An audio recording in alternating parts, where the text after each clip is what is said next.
we were living in a small home, nice house, but then I tried to get work at another manufacturing plant, and of course I was 49 years old when I started at this other job, and I worked at it for about a year, and then I started having back trouble and ended up on disability, and that just started making things very tight money-wise, and me and my wife sat down and made a decision that instead of foreclosing on the house that we had, that we would just sell the house and take the money the equity that we did have in it, and just buy a travel trailer and stay at an RV park for however long it took for us to kind of get back up on our feet. And so we were staying in a 38-foot by 8-foot travel trailer out at an RV park, and we were there for a little over 2 years. Me and my wife and well, she's 19 now, my daughter. And my wife got a job working with the school system, and she was teaching elementary school. And the principal there knew about our situation, and she was part of a ladies group that worked with Habitat and made recommendations to Habitat for families that they thought were eligible. And she talked to them, and we had somebody come out, and it was kind of funny when the guy came out, because they normally do like an inspection on the house that you're living in to see if, you know, if the standards are too low and which would make you eligible for the house. Well, he came up and to the steps of the trailer. He says, "Well, this is going to be a real short inspection." But that's kind of how it started. It was just a blessing for us beyond anything we ever could believe would happen to us. At first, I didn't think there was going to be a whole lot that I could do with my back the way it was, but what I ended up doing was cutting, just standing at the chop saw, and they would bring the wood over, and I could cut it, and they would carry it off. So I pretty much cut just about every piece of wood that went into that house. But I think the biggest thing for us was just the outpouring of people from the community that came out and helped us on a weekly basis.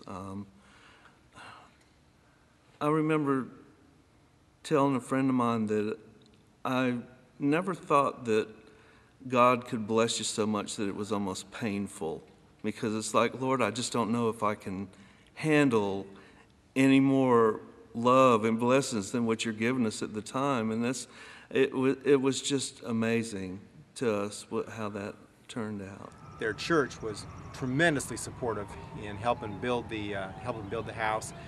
And as we worked through the house, the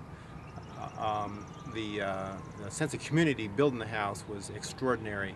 As we built the house, and it was a lot of fun out here. It was an upbeat environment, and every single morning Ken and Connie were out ready to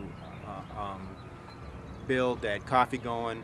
They were welcoming volunteers to help build. It was a inspiring experience just building the house, let alone completing the house. But now Ken and Connie have a great home. Their daughter lives here with them, and they no longer have to live in a trailer. They no longer have to worry about where they're gonna live, and it's a secure, safe environment for them and their family. It was tough, but you know, the one thing that we learned when we first moved into that trailer was that it kind of brought us a little closer together as a family. You know, I think a lot of times when we live and like I said, we didn't have a big house, but you get to the point where everybody's kind of doing their own thing in their own room, and in this trailer there wasn't a whole lot of space to do that. So, you know, and we ended up, you know, eating more meals together, and I think it brought us closer together. It made us think a lot more about what was really important. You also get to figure out how much junk we accumulate, and you know, I can't tell you how much stuff we just got rid of when we were trying to sell the house. And that's something that when we moved into this new house, it's kind of something that things are a lot simpler, and we like it that way. We like it that way.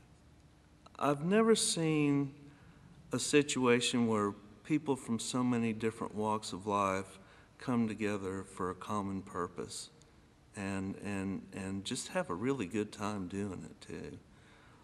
Because, you know, every weekend when we worked on the house, there'd be a different group that would come to volunteer to actually work on the house. There would be a different group that would come bring us lunch every week.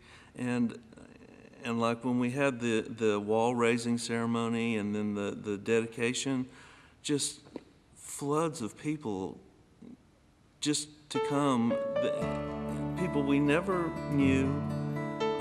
A lot of them we probably never see again, but just all the compassion and love that people showed for us, somebody that was struggling, you know.